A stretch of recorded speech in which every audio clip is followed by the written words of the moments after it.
In 2016, in South Korea, a woman walks into the police station to report that her ex-boyfriend had taken explicit photos of her without her consent. She wants to file a formal police report. The ex-boyfriend then gets called into the police station, where he says he's more than willing to do anything that he possibly can to show that he is innocent of what he is being accused of. But the problem is, it's broken. The police are like, what do you mean it's broken? His phone was conveniently broken. But the police, they're thinking, we can't just tuck away the case and call it a good day. We're going to have the man send his phone in to a data forensics company, the same one that recovered all the data from this Haewol Ferry victims' phones, and have an IT specialist look at it to see if they can recover any data.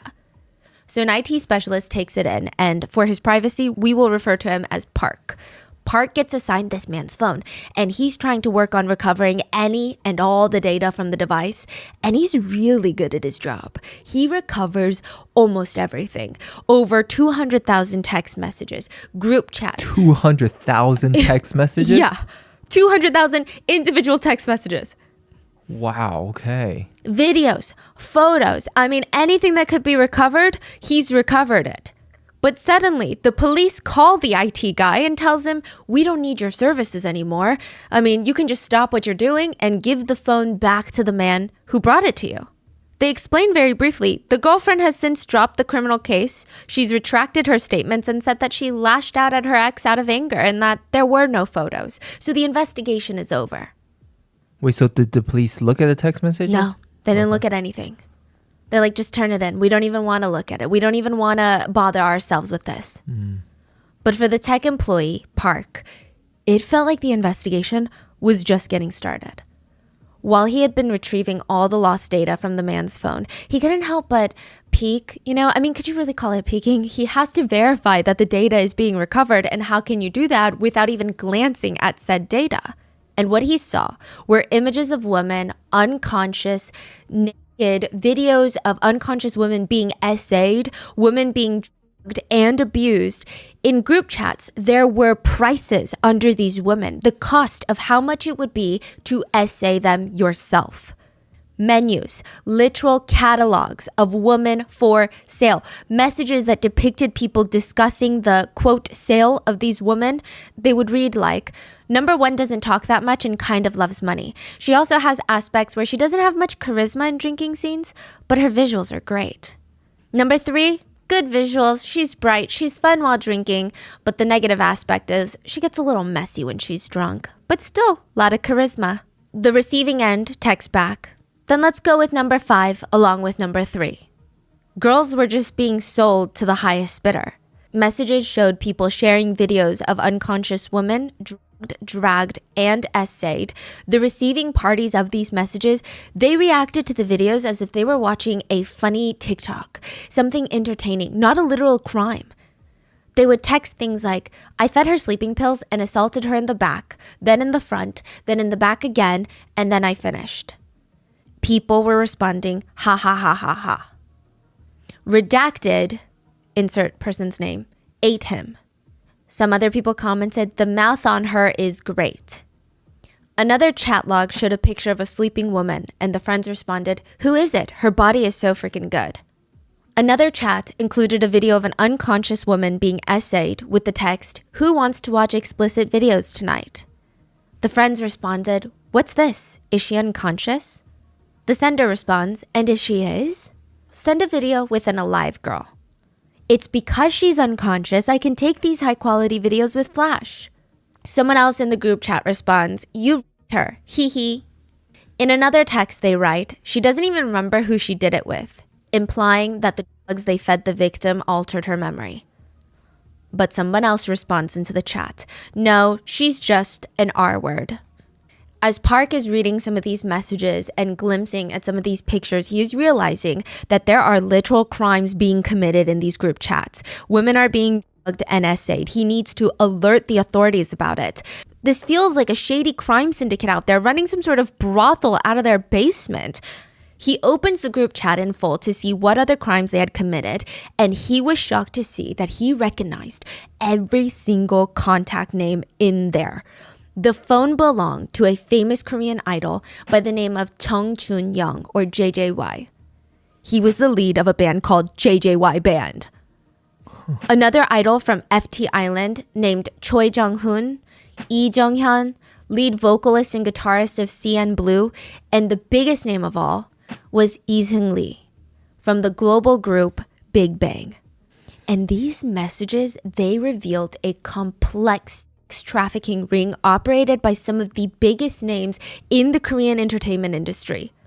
The chat logs were between some of the most well-known, beloved celebrities in the industry, the wholesome kind of idols, like the ones that girls would look at and show their boyfriends and say, he would never do this. In another group chat, the idols joke about how 5 of them gang essayed a drugged woman the night before a fan sign event. There was another shocking video of a woman being dragged out of a club owned by Lee Seung-lee by her hair by a man who is about to do God knows what to her, and she's trying to desperately get the club employees' attention by smacking down their laptop screens as she's getting dragged out by her hair. Employees don't even look. They act like nothing is happening. The video was spread through the group chat.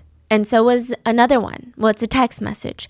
And this is the reason why the employee of the data forensic company could never go to the police with these messages.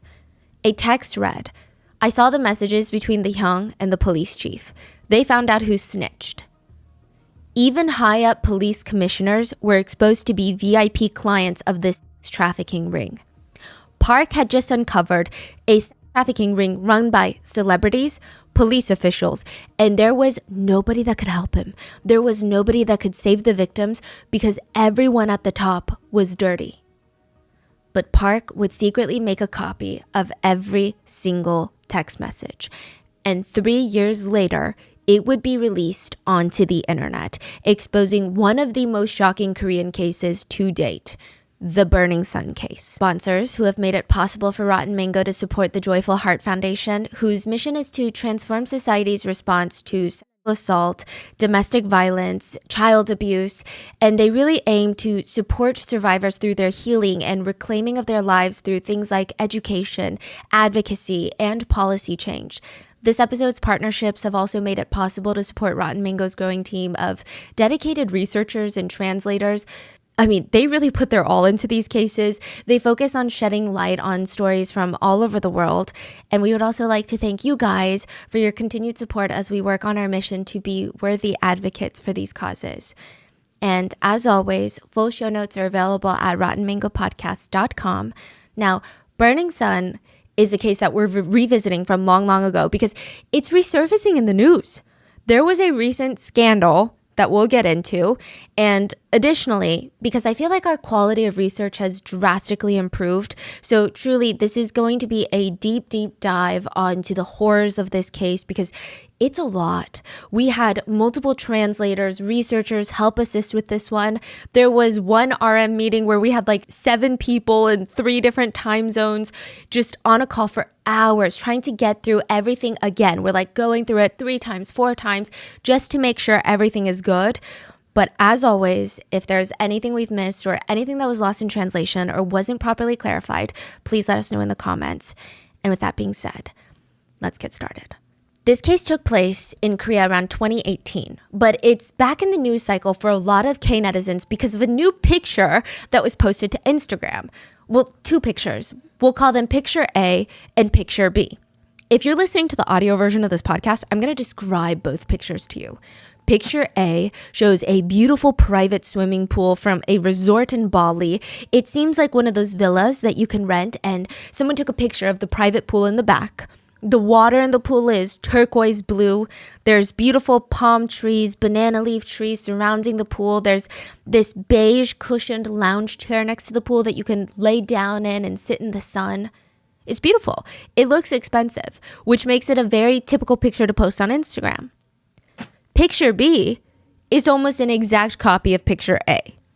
But it's not a repost. It's not like someone stole Picture A and pretended, I'm in Bali too. It's a completely new photo. It shows more of the villa than the pool from Picture A, but you can tell it's the same exact place. 2 pictures in the same villa in Bali. So what's the big problem here? It's a resort in Bali. Of course, there's going to be lots of people from all over the world staying there and taking pictures.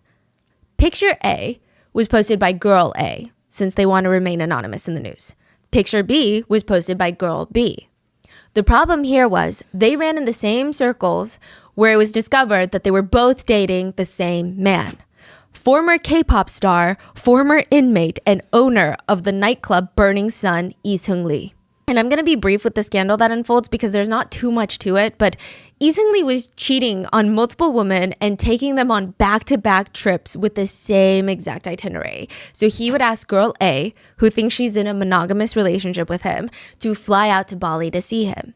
He would rent a villa, take her to very specific restaurants and dates, and after 5 days, she would fly back to Korea, and that same day that she leaves Bali, girl B, who also believes that she's in a monogamous relationship with him, would fly into Bali to see him. She would stay in the exact same villa girl A had just left from. I mean, it's likely that girl A's perfume scent is still in the villa at this point, and he would take girl B on this same exact dates that he had just taken girl A. Everything is identical.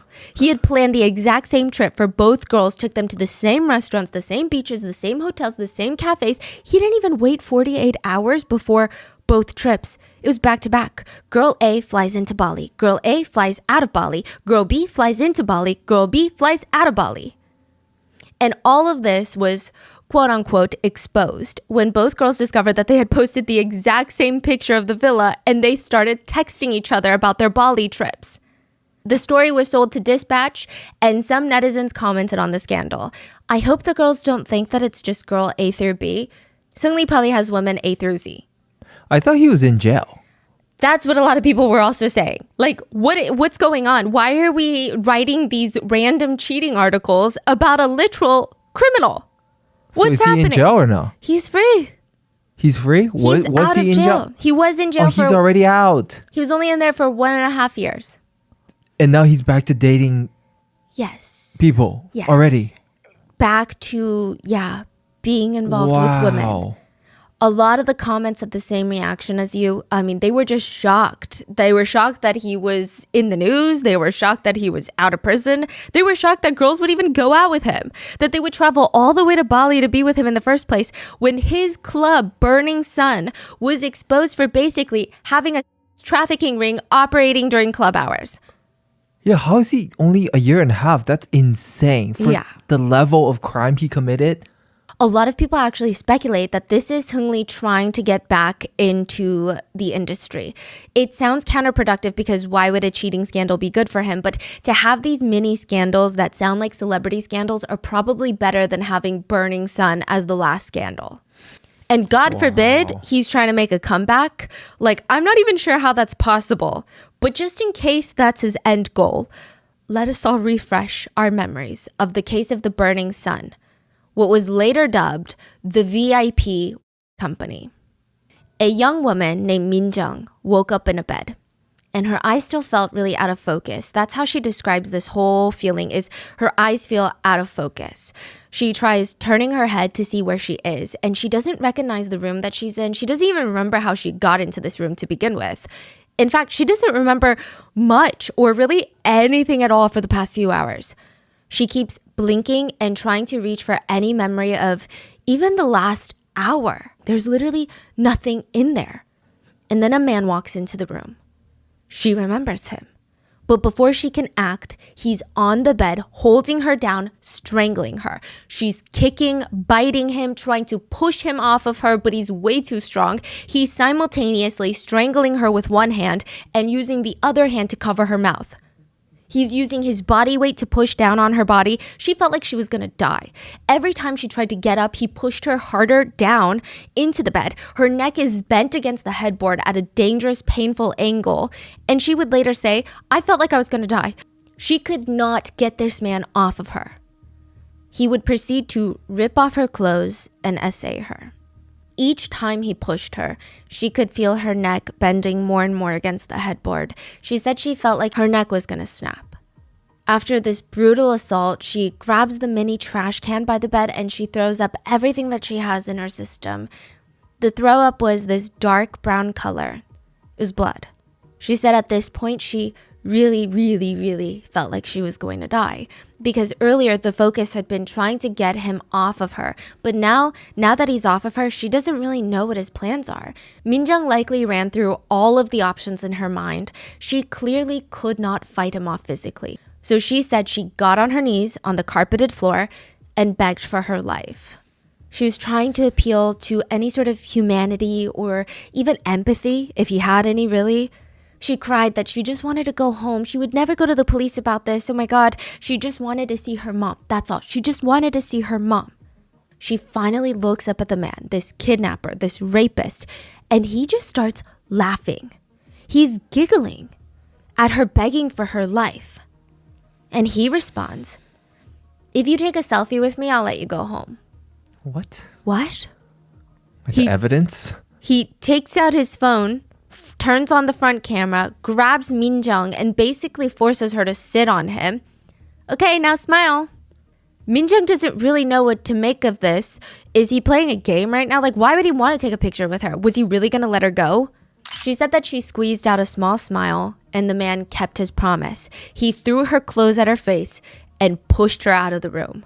She booked it. She didn't even wait to put on her clothes. She just ran down the hallway of this hotel building, out the main door, into the middle of winter in South Korea, middle of the night, pitch black. It's snowing. She's half barefoot, but she doesn't feel any of that. She's running towards the main road with her shoes and her pants in her hand, and this other hand is stretched out trying to flag down the closest taxi. She wants to get out of here and as far away from that man as possible, because who knows, what if he comes back? What if he changes his mind?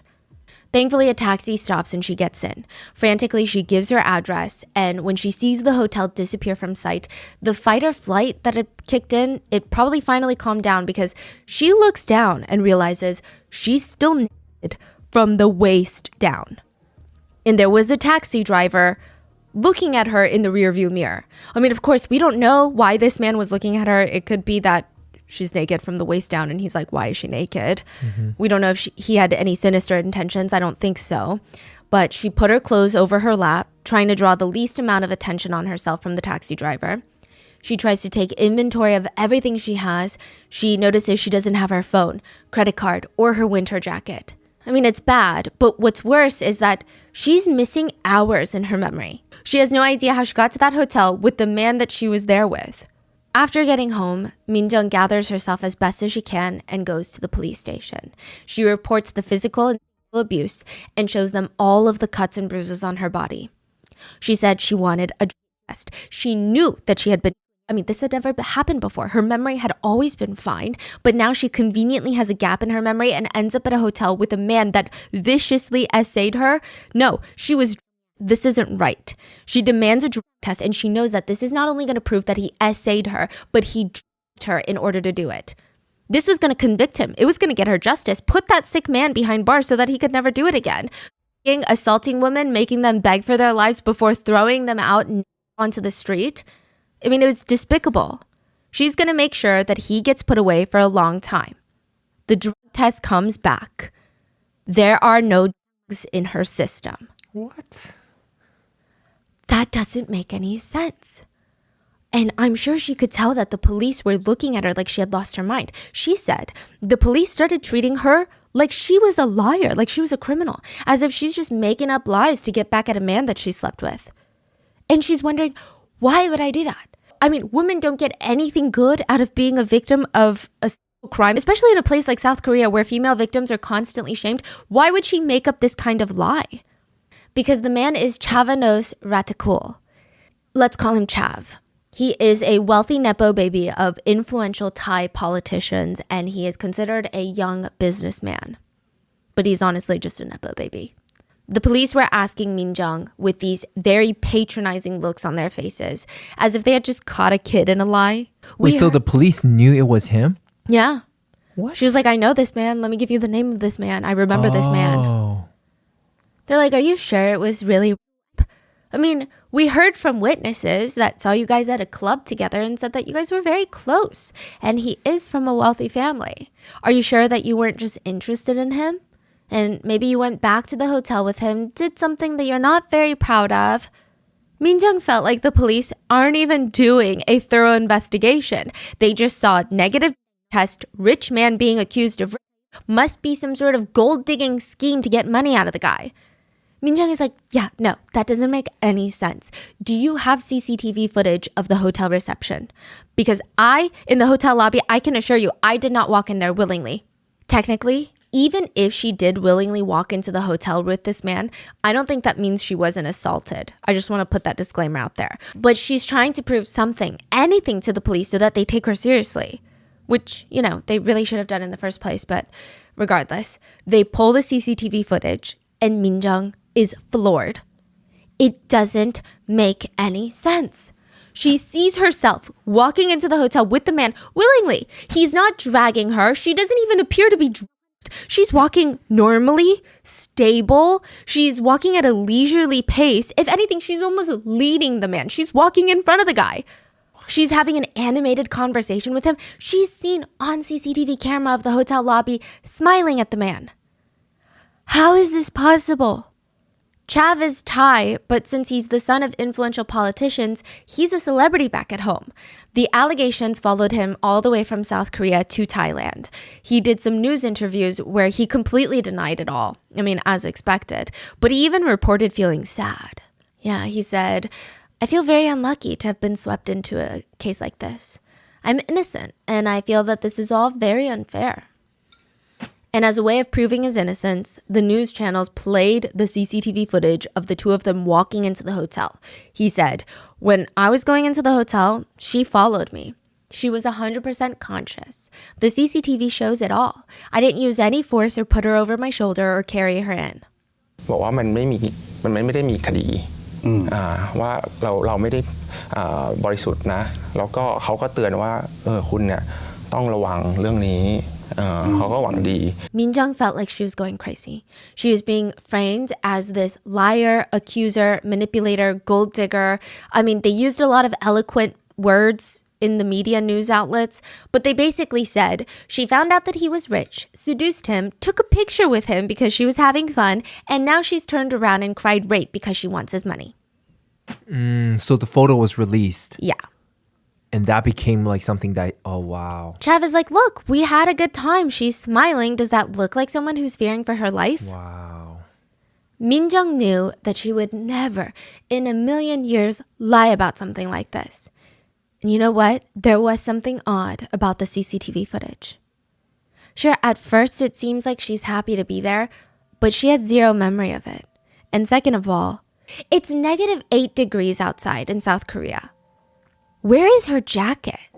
She remembers wearing a puffer jacket that night, but she's not wearing it in the hotel footage. So what is she wearing? Like thin, light sweater. Okay, like what you're wearing. Yes. Like a sweater. Okay. It's just very strange. She's an adult. No one just leaves their jacket out of even if you feel hot, you carry your jacket. Yeah. Where is her jacket? It just isn't something that she would do. So she keeps trying to piece together the events of that night, and it feels like there are just holes in her memory, as if someone had taken a scalpel and carved out a section of her memory, clean precision. She does remember, though, hours, long before the hotel, she was getting dressed up to go with her friends to the Burning Sun Club. None of them were really club goers like that, but they just wanted to see what the hype was about, and it really did live up to its reputation. They walk in and the club is packed. Everybody's letting loose, enjoying themselves. It wasn't one of those like stuffy, stuck up environments where everybody is eyeing each other up and down. The music is good. It's loud, but it's very good. Everybody's dancing. It's a nice break from the work and the school. She remembered it was fun.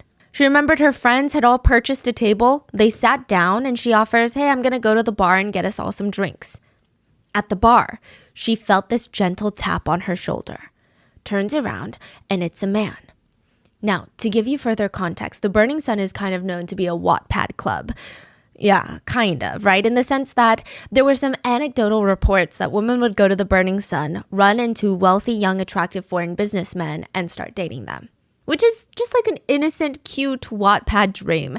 It kind of implied that most men at the Burning Sun are well-connected, high-powered, high-net-worth individuals that are also kind of attractive. So it's likely Minjung was like, oh my god, this is kind of funny. It's like my own little Wattpad moment, right? The man is tall, handsome, but more importantly, he was a gentleman. He kept a respectful distance, kept his eyes on her face, not her body, didn't even try to touch her waist, touch her arm while he laughs. None of that. No physical contact. He's kind, talkative, respectful. In this loud, busy club with people actually dancing on each other, this tall, handsome guy is asking her about her pets and hobbies. He's very nice. She even joined him in his VIP room later to talk about all these mundane things, and it was kind of cute and wholesome. Minjung's having fun, but at the end of the day, she is still a girl at a club, and that is something that you never really forget. So when he offers her champagne and whiskey, she's like, oh, I don't really drink champagne, but I'll take some whiskey. She takes 3 shots of whiskey that night. I'm not a big drinker, so to me, I have no idea how much that is, but apparently it's not much at all, especially if you know your limits, which Minjung did. She knew that 3 shots of whiskey would not even make her tipsy. Maybe on an empty stomach, but she ate dinner before she came. I mean, it was nothing. And she didn't even take the shots back to back. She's not slamming it down. She's careful. She spaces them out, drinking water in between. She even told the guy straight up, hey, I'm not really fond of being drunk, so I'm just going to take it easy tonight. He was so nice about it. He kept pouring her glasses of water and sliding it in front of her. Here, drink the water since you don't want to get drunk. It helps. She thanked him and they continued on with their conversation until she felt this out-of-body, almost a floating sensation. Mid-conversation, her eyes go fuzzy. She was trying to be polite and focus on what this man is saying, but it's like her eyes were out-of-focus camera lenses. She tries wiping her eyes discreetly, blinking, but even her brain starts to feel fuzzy. It feels like she had been drinking heavily all night long, but that doesn't make any sense because she had been so careful not to get drunk. She had even been taking just glasses of water in between her shots of whiskey. She tries to rub her eyes again, but she said that her hands were not coming up to her face now. She tries to move, even just one finger. Nothing's moving. It was kind of like sleep paralysis where you can't even move though you try really, really hard. And even with something like sleep paralysis, there's this strong level of panic associated with that feeling of not having control over your body. But imagine that experience at a club with a bunch of strangers. I'm sure it's a different level of confusion, stress, anxiety, panic. Her body was no longer responding to her brain. The man that she had been talking to, still going on and on about how he had a flight scheduled tomorrow to go back to Thailand, and he's just fading into this big blur, and she heard his voice through it all, and it felt like she was listening from a completely different dimension. It sounded very distorted. She heard him say, so you have to make me happy today. And that's it. She doesn't remember anything else after that. Just waking up in that bed to be assaulted. She knew she wasn't going crazy, even though everyone, including the police, are trying to convince her that she's going crazy. She's thinking, I must have been f***ed. And she had a sneaking suspicion that something was in the water at Burning Sun.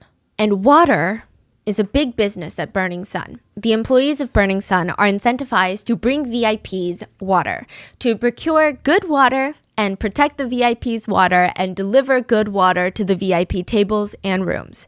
If the employees were capable of doing that, some of them would make close to $8,000 in a single night from tips from VIPs. Wow. All from the big shot foreign VIP clients that are really, really happy about water. The employees of the club would work together as a team to make sure VIP customers got their water. They would even have group chats in real time while they're working about how things were going, how the VIPs were looking for water, how they are enjoying their water, who needs more water. They would text things like, the VIP in the room is looking for good water tonight. Okay, I'm looking for good water. Hurry, he's pestering me for water. He's very thirsty. He said it doesn't even need to be good water anymore. Just someone get him some water. His fellow coworker responds, I'll get him a side dish then. A little confusing. In another chat, an employee texts the other employees, someone is approaching the water I secured for a VIP. Bouncer, hurry up and go protect my water. He gets a response from the bouncer.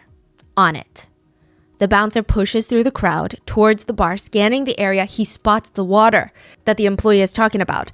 A man is with the water. So he approaches this man, tells him to get lost, and he's standing there awkwardly with the water. But it's not what you imagine. It's not a cup of water. It's not a bottle of water. It's a woman. She's very pretty. She would make the VIPs very happy. Employees at the Burning Sun had their own vocabulary when they were working. When they say water, they were never talking about real water. They were talking about women. Female club goers, that's what they call them. Not humans, not people, not women. Water. So in Korean, like 물. 물. Yeah. It's like a phrase that you would use. If you go outside and you see a ton of pretty people that day, you might say something along the lines of, wow, why is the water so fresh today? That's a way of saying, wow, everyone is so attractive today. Because the slang is, the water is fresh means the fish in the water is fresh and tasty. Water can refer to all genders when it's used in this phrase. Like when people say the water is fresh, it's not just referring to women. It could mean, oh, the guys are attractive, like everybody's attractive. Oh, okay.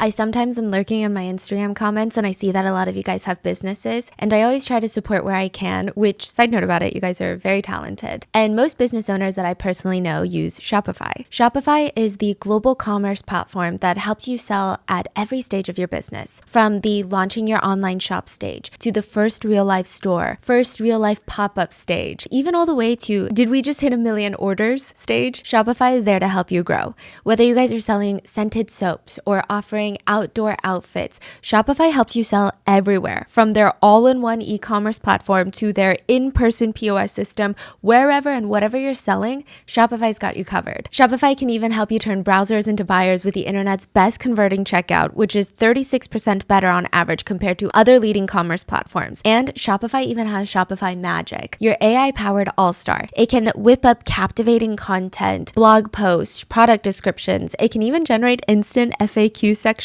And I really like that Shopify gives you everything that you need to take control and take your business to the next level. You can customize your online store to your style with gorgeous, flexible templates. They've got powerful tools. They even have marketing tools to help you create, execute, and analyze your online marketing campaigns. I like that Shopify covers all the hard stuff of the business so that you can just focus on what makes your business so unique, which is the creative side. Shopify powers 10% of all e-commerce in the US, and Shopify is the global force behind brands like Allbirds, Brooklinen, and millions of other entrepreneurs of every size across 175 countries. Plus, they have award-winning help to support your success every step of the way. Because businesses that grow with Shopify. Sign up for a $1 per month trial period at shopify.com/rotten, all lowercase. Go to shopify.com/rotten now to grow your business no matter what stage you're in. Shopify.com/rotten.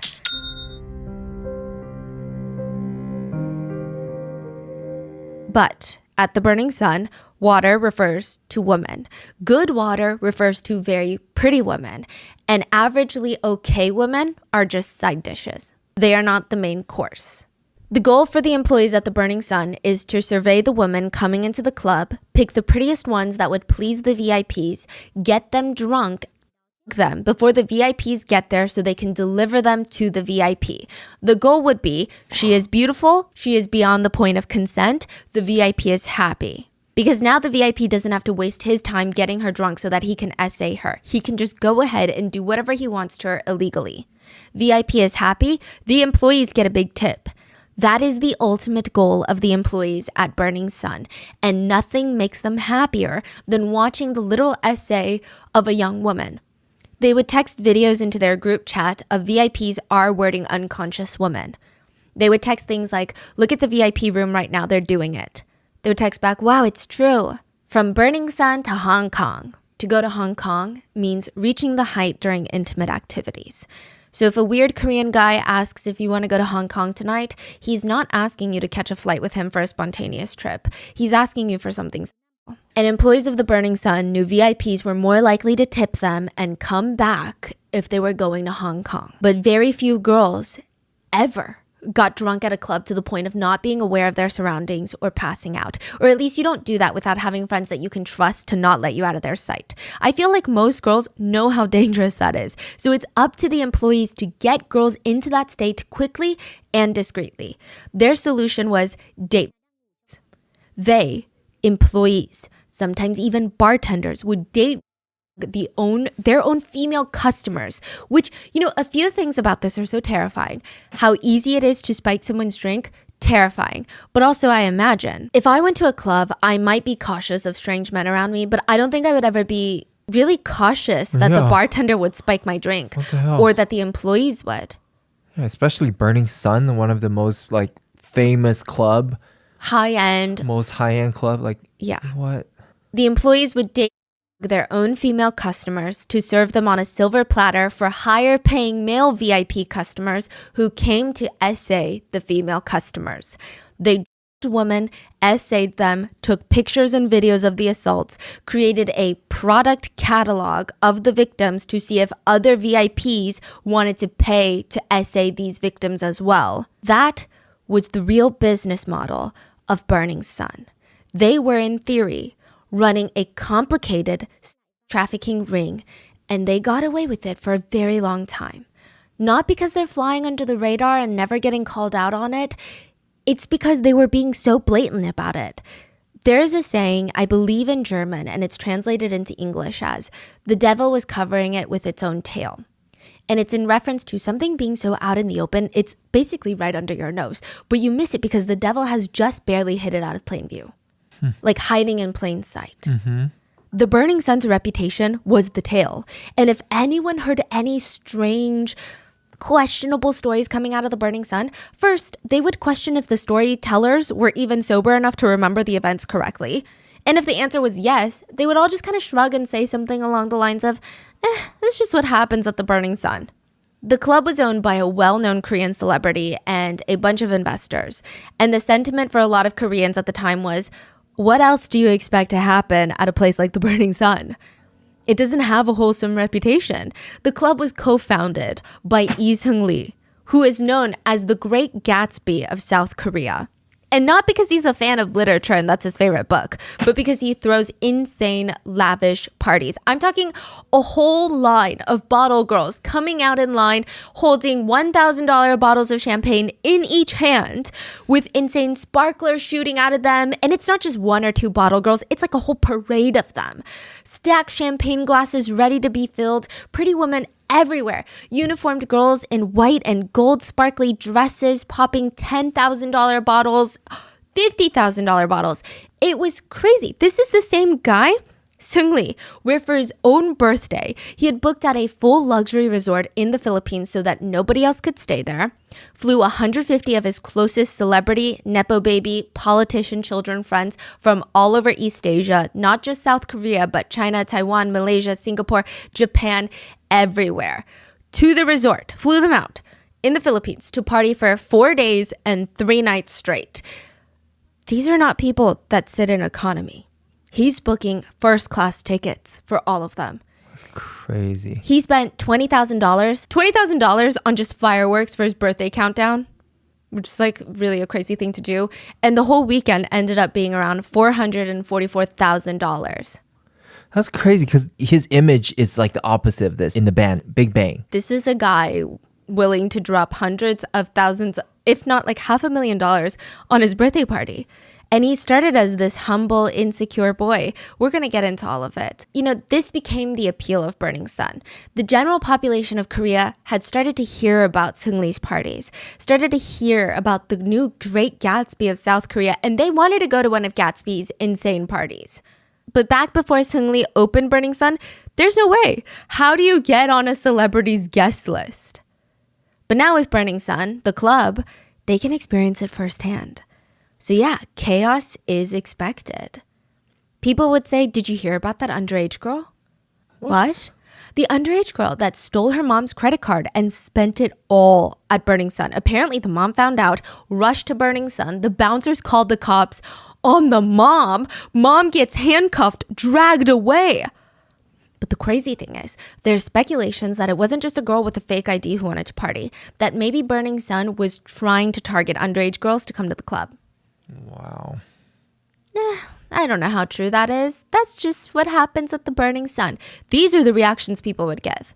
There was another report of a couple that went to the Burning Sun and the girlfriend had, she felt comfortable. She was going to this wild, crazy club, but she was going with her boyfriend. So if anybody approached her, she would just say, oh, I have a boyfriend. And he's right there. Or if she was scared, she could just ask the boyfriend, hey, can you just take me home? I don't really feel safe. That night at the Burning Sun, her own boyfriend her with date drugs at the club, then assaulted her at a hotel and filmed it without her consent. That's true or? True. She filed a police report against him. Wow. The boyfriend claimed, my girlfriend consented to it all. We're dating. Of course she consented. She wanted it. She said when you're on GHB, the date drug, it feels like you're in a trance. You just do whatever you're told to do, and you kind of hear things, but then you have no recollection of anything once you truly wake up and snap out of it. You feel like a zombie, that you can take orders, but you don't remember any of that. But it's just what happens at the Burning Sun, right? How can they control what kind of boyfriends come in with what kind of intentions? Then another story came out. A witness, Miss K, stated that she was with this guy that she had met at Burning Sun, and he's like, hey, do you want to come up to my hotel room upstairs? Because the Burning Sun is attached to a hotel. She accepted. She said that she was just going to go up there to have a drink with him. But as soon as he opens the door to the hotel room, she sees something very, very alarming. A woman is laying unconscious on the couch, and a man is shoving his face in her chest and climbing on top of her. He gets off immediately, like he had just been caught doing something. He's friends with the guy that she walked in with. So I guess they're sharing this room or something. And he just starts laughing, and he's like, oh yeah, like, this is my girlfriend and she's super drunk right now. But that's not what it felt like. The girl didn't just look super drunk, and something about the whole vibe, it didn't seem like his girlfriend either. She called the police, but they responded super nonchalantly about it, saying, well, technically no crime really happened, did it? So once again, some people, including the police, were just saying, it's just what happens at the Burning Sun. Another story was of a girl named Sarah. Well, let's call her Sarah. Sarah said that she didn't really know too much about the Burning Sun, other than the fact that her friends would go to the club and come back with these crazy stories of how they felt so extroverted and crazy, and it was a blast and how fun it was. And she's thinking, wow, this is insane. My friends are normally insane introverts that hate leaving the house, and this club is bringing them out of their shells. Naturally, she's curious. She gets connected to a friend of a friend named Anna, who said that she had been a big party goer, and they formed this friendship. Anna offers to take Sarah to the Burning Sun since she had been there before. And Sarah has no clue that Anna didn't just go to the Burning Sun a few times. Anna worked at the Burning Sun as a runner. Once they get to the club, Anna gives Sarah a pill and encourages her to take it. It was ketamine, which is known to sedate, incapacitate, and cause short-term memory loss in people. It can also be used as a date drug, which an employee of a business befriending a young woman, lying about her affiliation with said business, and supplying the young girl with drugs at said business, that sounds like it's been ripped out of some sort of trafficking handbook. But again, people were like, we don't really know the relationship between Sarah and Anna. And let's say an employee did that. She could have just been a weird employee that does drugs. It's not representative of the club. And it's just what happens at the Burning Sun. There were other rumors that Burning Sun employees had undercover doctors to be around just in case a VIP or someone in the club overdosed on drugs, so that these doctors would be available to try and resuscitate so that no one would get busted for drugs. This is a very speculative rumor, so take it with a grain of salt. But later, with everything that comes out, it's not completely unbelievable. All in all these people that were coming out with their stories of the Burning Sun, they're getting brushed off. So of course, if the police, if their closest friends and family don't really take them seriously, why would they go to a bigger audience and tell the world, hey, something weird is happening at the Burning Sun? It almost became normalized for alarming stories to come out, and people would just laugh it off and say, Burning Sun is crazy. So let's talk about the business model of the club. The Burning Sun Club was attached to an upscale hotel. It's called Hotel Le Meridia. I'm trying to pronounce it in the French way. And both club and hotel are going to be linked in a really dark way later. Burning Sun's business model was that once those club doors open and patrons start flowing in, two separate business operations are going to be running at the same time. The legal operation and the underground VIP operation. The legal operation runs like most popular high-end nightclubs. Weekends, there are lines wrapped around the building. Every young adult wants to party at this exclusive nightclub.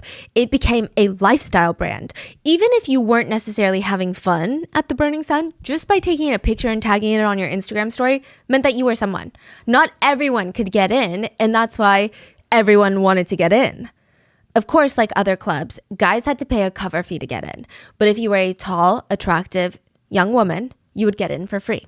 Side note, I'm not a club goer, so this doesn't really impact me either way. And I'm not saying that women shouldn't get into clubs for free. I think women should be allowed into a lot of places for free, like the boardrooms. But we are a capitalistic society, and at the risk of sounding dramatic, if you are not the one paying, you are the product. A bunch of guys wanted to go to the club because they knew Burning Sun had high standards for women. So only the prettiest girls got in for free. A bunch of girls wanted to go to the club because they knew that in order for guys to enter, not only did they have to pay a cover fee, but Burning Sun also attracted a certain kind of man. And usually, if you saw a guy at a VIP table at the Burning Sun, that meant that he did very well for himself. And then, of course, there were just the people that were curious about what the hell was going on inside. So they're like, let me just go once. So within the first few weeks of opening, Burning Sun made around $1.4 million. Wow. After 6 months of being in business, their earnings doubled. And that's just the legal side of their business. I would imagine they're bringing in a lot more money with their underground business. Cover fees are a small source of the legal income. The main moneymaker for the club's legal business was alcohol packages, VIP tables. Burning Sun made the money spending experience fun and lavish. If you purchased an alcohol set for your table, beautiful women in short dresses would come with sparklers in bottles parading around you to let the whole club know that you just made a horrible financial decision. They had 5 main sets. The Heaven set, which included 5 bottles of champagne for $10,000. Continental set A, $50,000 for 80 bottles of Dom. 80, I don't even know. Wait, so the Heaven set is the cheapest one? Heaven set is the cheapest one. Oh. Yeah. For $10,000. Yeah. Wow. Continental set B included 30 bottles of Jay-Z champagne, and it's $50,000. Continental set C, 40 bottles of a different high-end champagne, $50,000. And lastly, the most expensive set was called the Mansour set. Apparently, it was named after the vice president of the UAE, who is known in Korea as a world-class rich person. That's what they call him, literally, a world-class rich person. His net worth is $30 billion. So yeah, I would say so. He is a world-class rich person.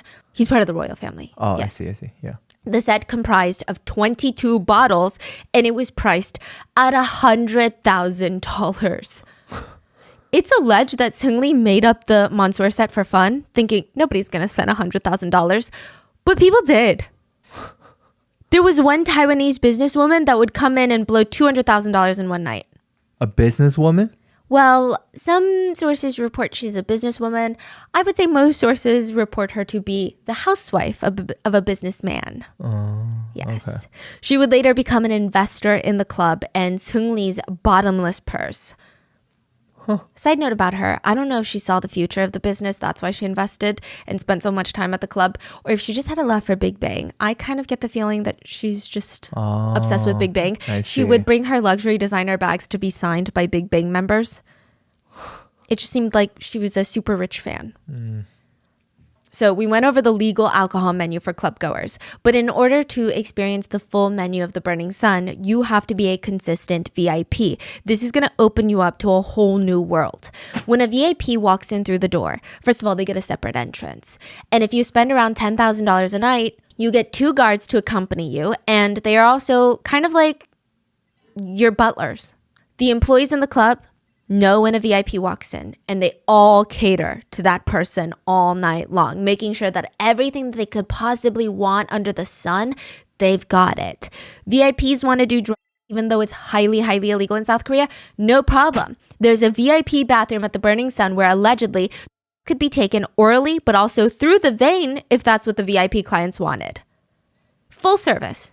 Side note, a lot of these employees would spend their time working as merchandisers. This is a very important position at the Burning Sun. So most merchandisers at like most establishments, they need to keep inventory of the alcohol, make sure the bartenders are giving top shelf alcohol for someone that orders it and keeping the house vodka to the house vodka orders. But there's another side of merchandisers working at the Burning Sun. And we're mainly going to be talking about them moving forward when I talk about merchandisers. They are there to provide all other products, quote, products, for the VIPs. The regular merchandisers take care of the alcohol, the food, the napkins, the crystal glasses for the whiskey. The VIP merchandisers are almost like personal shoppers, personal concierges, butlers for the night. and they usually try to plan ahead for the VIP's needs over the weekend. On Thursday, every merchandiser from the Burning Sun sends out text messages. The regular merchandisers will send out the weekend specials to the regular clients about imported champagne that they just received that's on special, or a new claw-footed bathtub filled with ice and champagne, or a new party theme with cover fee being slashed in half, or a new DJ that's going to be featuring this weekend. The VIP merchandisers will send out similar text. This week's specials are almost like a restaurant's weekly specials, catch of the day at supermarkets. But instead of promoting cover fees being discounted or alcohol sets being on special, they were sending pictures and videos of women. All unconscious women. They were naked and had just been essayed by other employees or VIPs. The merchandisers believed that these women, these victims, could be victimized again. So it's just a matter of which one the VIPs wanted. Under each picture or video of a girl was a price. To drug and essay the girl. They're selling essay. They're not even selling, they're selling. So they're gonna what? Lure the girls back in. Wow. So they get their numbers usually the weekend before when they're and lure them back in. And just like how the alcohol specials changed every week, the girls changed every week. The merchandisers would text the VIP, you can have this one, or how about this one? Or you can like this, a kind of playing like this. So they're referencing videos like, you can also do it like this.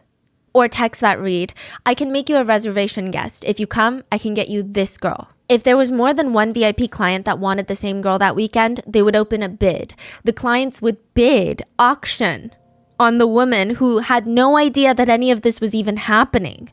Many of the club investors and VIP clients were wealthy businessmen from other countries. So there were a lot of rich Chinese, Japanese, and Thai businessmen who would travel for work to Seoul, and they would stop by the Burning Sun to let off steam.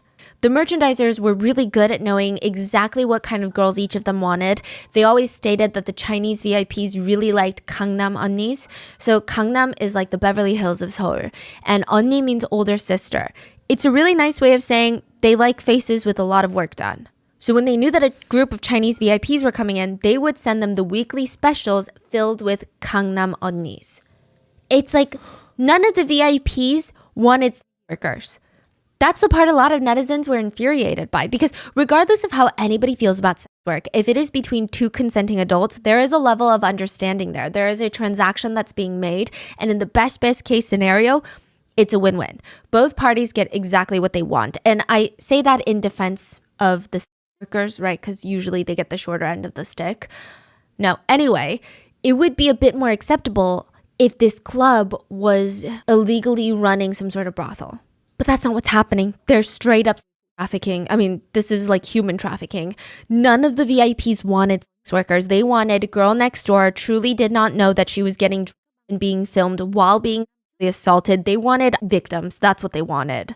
But let's say they didn't choose a girl through text ahead of time. They showed up without advance notice. The merchandisers would go out and pick out the girls that they felt best suited the VIP's types and bring them into the VIP room. So they just walk around on the floor? Yeah. And just any girl that had come to spend money at their establishment, a potential victim. Or the VIP would already have their eyes on a girl or two in the club, and they would just be brought in. They would request, I want that one and that one. The employees would go those girls and bring them in.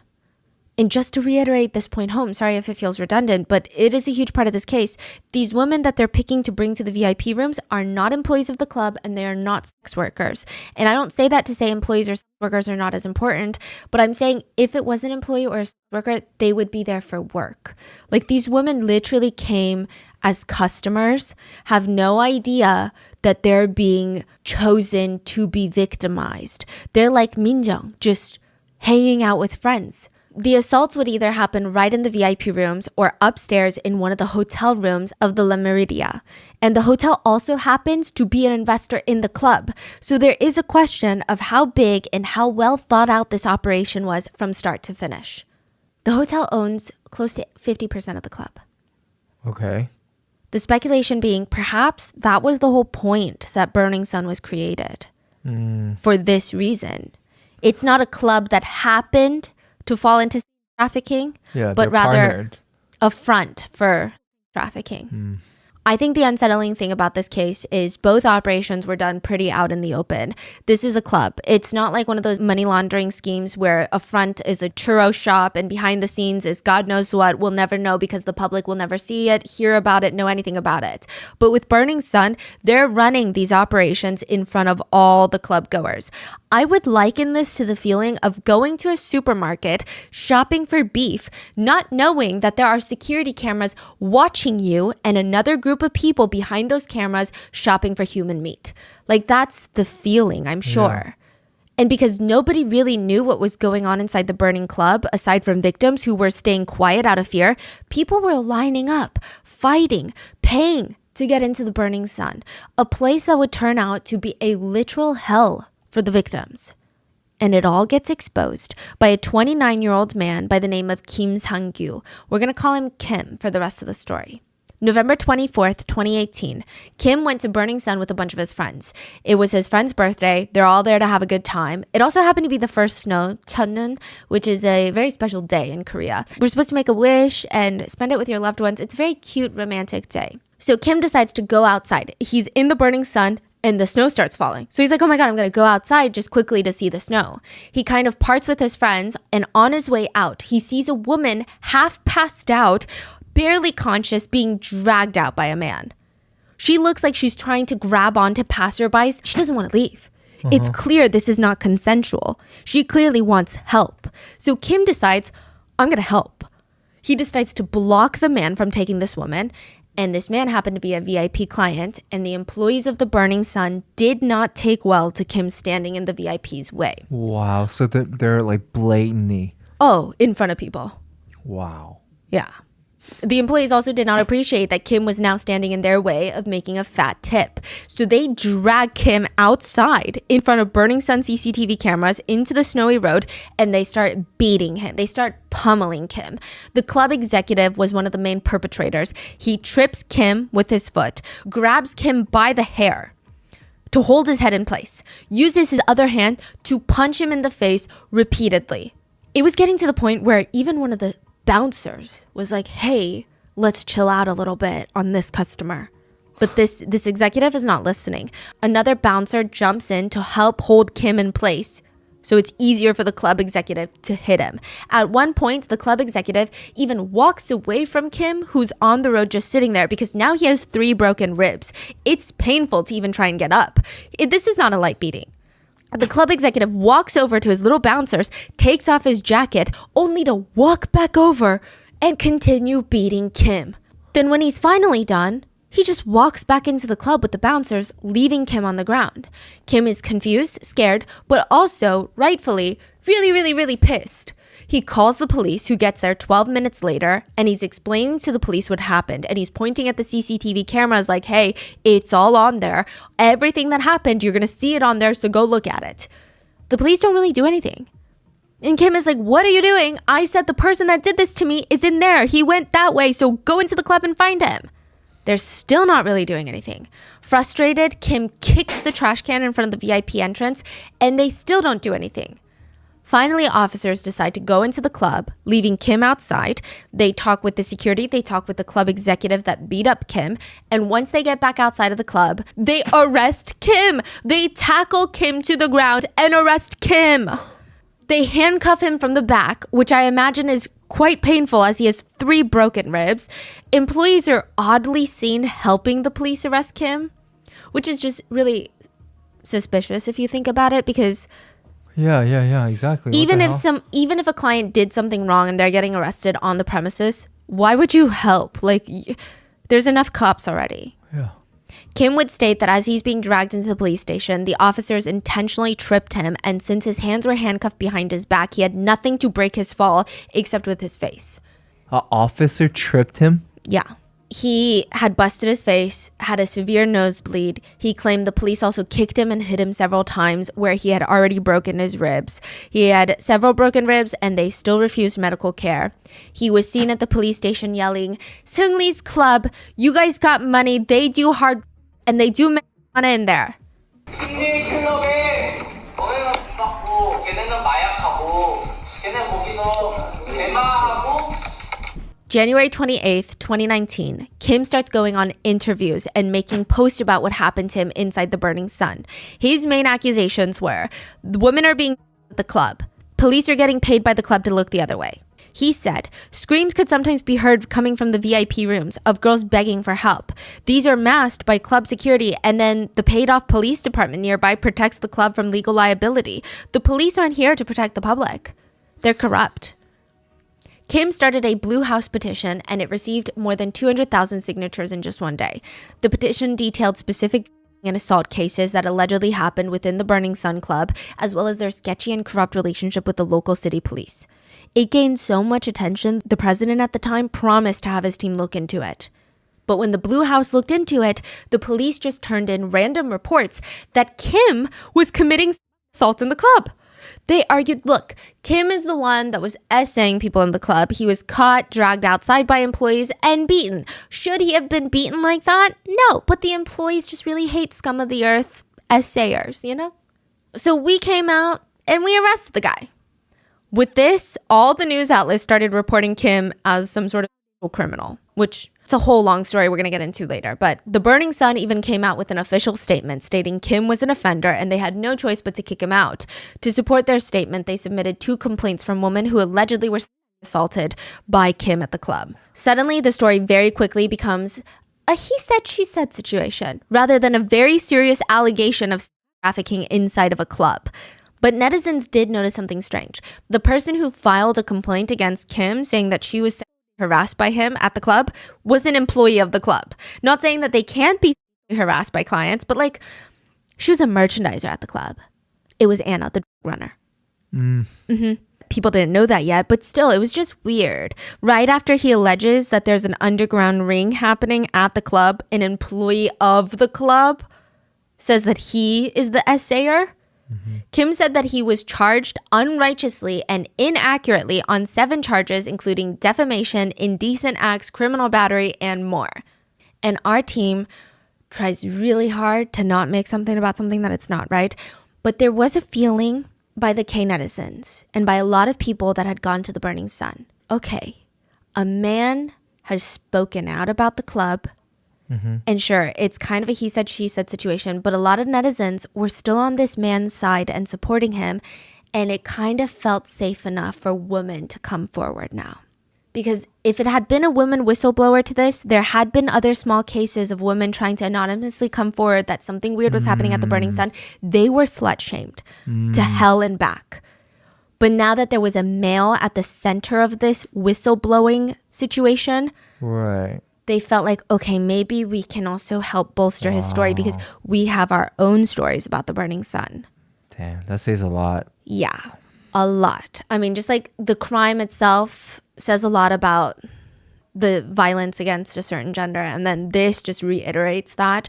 So, you know, like I said before that, it was people like Minjung, people who are getting victim blamed, and now a man comes out and they're like, okay, maybe this is our chance to expose what's really been happening. So because of Kim, a lot of anonymous women start coming forward with their stories of the Burning Sun. Many of these stories would confirm Kim's allegations of police corruption because many of these women reported their essays to the police and they did nothing. It was revealed that the most commonly used to essay women at the club was GHB. It's called 물퐁 in Korea. Well, at least that's what most commonly used slang for it.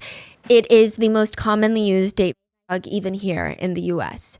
It comes in a clear liquid form or white powder that becomes completely dissolved and invisible in liquid. It is odorless, tasteless, and colorless. There was a journalist who experimented by taking GHB herself under the care of a doctor. She was so loopy. She alternates from being passed out to being awake and like writing things on her hand and talking about her mom. She doesn't remember a single thing. None of it. Wow. But that's not the only damage. Long use of GHB can result in poor memory and even brain damage. If you take a lot while consuming alcohol, it could even result in death. The victim usually starts becoming semi-conscious just from one sip. It's like the lights are turned off suddenly. But it can't really be detected that well. It's often compared to a state of dementia. You can walk around by yourself, but you don't remember walking around. And everything feels separated from your own free will. At the Burning Sun, some employees would request to be brought zombies for VIP room 3, for example. They'd be like, okay, we need zombies in room 3. Because GHB makes the victims able to walk and talk, but they're not there. They're not making any decisions themselves. So they know that these victims are either entirely unconscious or their cognitive abilities are all heavily affected by the. So they know damn well that there is no consent that is given. And the worst part of GHB is that the drug is basically untraceable. I mean, yeah, it's not untraceable, but it's not for long. So that's how the girl tested negative. Yes. So depending on the person, the drug can be completely metabolized anywhere between 5 to 24 hours of use. Meaning, if you go home feeling like something very sinister happened, you feel like, okay, I need to get my thoughts straight before I go to the police station because I can't walk in there and say, I don't know, something happened, I don't know. But by that point, the drug would be completely out of your system. Mm-hmm. Wow. And you would be labeled as a flower snake in Korea. It's referencing a woman who seduces men, sleeps with them, and then wakes up the next morning deciding to sue them for money. In Korea, the drug is often described with this phrase, I did this action, but I don't remember doing this action. Which I think is a really good indicator of how hard it is in a place like Korea to prove that you've been drugged and assaulted and have the police take you seriously. At this point, everything starts snowballing. It went from a man was being assaulted and maybe a single VIP was assaulting a woman, or at least trying to. Then it snowballs into no, they are running a sex trafficking ring and there are many, many women getting drugged and assaulted by many different VIPs and the employees are all in on it. And the big question on everyone's mind, which I don't know if it was the most appropriate question at the time, but it was, how much of this did K-pop idol Lee Seung-lee know about it? As one of the co-owners of the club, people wanted a public statement from him ASAP. Did he or did he not know that his employees were running a business at his club? Seung-lee's dad did an interview with media first, where he claimed Seung-lee was blindsided by all of this. He stated that his son had businesses everywhere, and he's still an idol after all at the end of the day. These businesses are not his main business. As much as he wants to be super involved at the Burning Sun, he just didn't have the time. And now he's super shocked and disappointed, just like all of you, the public. The dad said, and I quote, "There's too many speculative articles about this Burning Sun case. They're only taking the other side story, and it's unfortunate that they're only focusing on that. Just because it's called the Seung-lee Club does not mean that my son was directly involved with the things that had happened." He would later go on to insinuate that the media just wanted to attach Seung-lee so heavily to the crime because it makes for a better story, makes for a better headline. The dad even went on to say that Seung-lee didn't even own the club anymore and that he wasn't in a position to give instructions or give orders at the club. He had a CEO in place for that. So Seung-lee is not the CEO of Burning Sun, just a co-founder. His dad goes on to say, "I talked to Seung-lee today. He said his fans and everyone will want to hear an explanation. He sounded like he was having a hard time. He can't help but feel misunderstood. My son is not in a position to directly work at Burning Sun. He's rarely in Korea and he's busy with his ramen franchise." Yeah, he has a ramen franchise. "And solo concerts abroad. This time, I'm sure he really felt the burn. It's unfortunate." But last month, he received the 2019 Korea Consumer Evaluation Best Brand Award, but none of that was covered by the media. Instead, it comes out as if he's a criminal. His true intentions will be revealed through the investigation, but it's upsetting that even before the results come out, he's accused of doing hard drugs. He did a urine test because of this issue, and the results showed nothing was wrong. My son feels wronged. Fake news is being spread by the media. He's not a child that could hurt others. My son is having a hard time, especially because the media is making things up. My heart hurts too. Then Seung-lee did an interview of his own where he stated he never bribed any police officers or a police station. He stated even if he wanted to, he didn't have that much power. He was basically just a boy that sang on stage. He said that all he did was lend his name and fame to help the club gain more foreign fans and have more club goers come. And sometimes he would DJ at the club, but that was really his involvement in the club. He said, "I don't even know the financials of the club." He goes on to throw his business partner of Yuri Holdings, the company that owns 20% of the club, that is co-founded by Seung-lee. So his dad is saying, Seung-lee, my son, doesn't even own shares of the company of Burning Sun. And like technically Seung-lee doesn't own shares of the Burning Sun, but he owns a company called Yuri Holdings that owns 20% of the club. Wow. And Seung-lee is like, I heard that my business partner was talking about women and asking for women and trying to buy sex. And I tried to stop him, but he wouldn't listen to me. And I don't really hold that kind of power over a business partner. So there's nothing I can do if that's an adult, you know? Throws him under the bus. Seung-Lee promises to the media and to the public that he's going to do anything to help with the investigation, and he wants the truth out there as much as anybody else. Of course, their responses make the case blow up more, but on top of that, the business partner that he threw under the bus is actually married to a then very famous actress by the name of Park Han-byul. So he's like, hey, you know that actress? Well, her husband is like looking for sex workers. So of course the case blows up even more, right? But at least Seung-Lee's fans are super relieved. They felt like, whew, we dodged a bullet. Seung-Lee is still good. He's still the guy that we know and love. Other people doubted that. They thought Seung-Lee knew exactly what was going on. He's the Great Gatsby of Korea. And just like the Great Gatsby, Seung-Lee has a raging inferiority complex.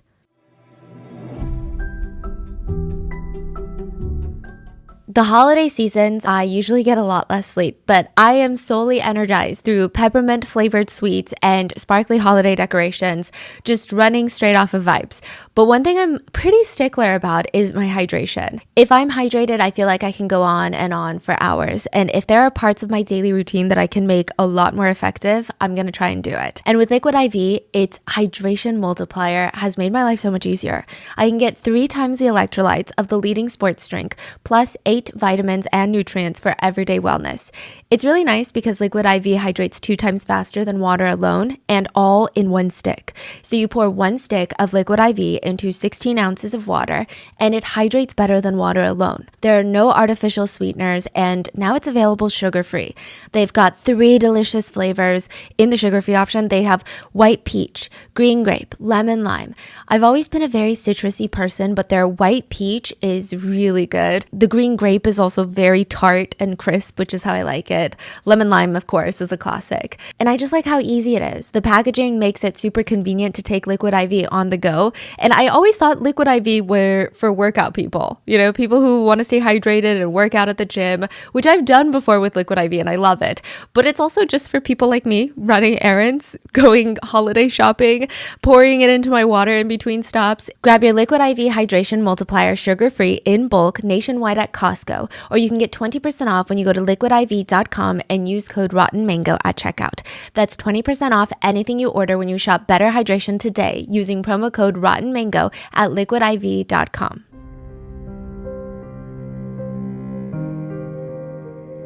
To give you context on Seung-Lee, he was part of a 5-person K-pop group called Big Bang. And I feel like for anyone who knows even a little bit about Korean entertainment or even really Korean culture at this point, Big Bang is just one of those groups that needs no introduction. So I'm going to try and keep it brief for those that are just not in the K-pop world.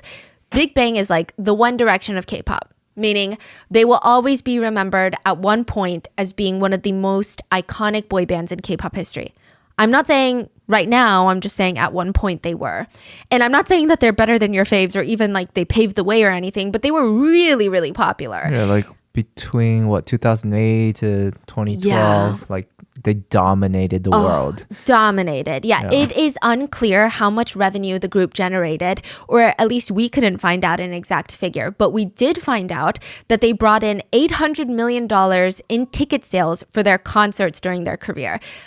That's probably a very small cut of the overall revenue that they generated. That's not including album sales, streaming revenue, appearance fees, ambassadorships, royalties from music.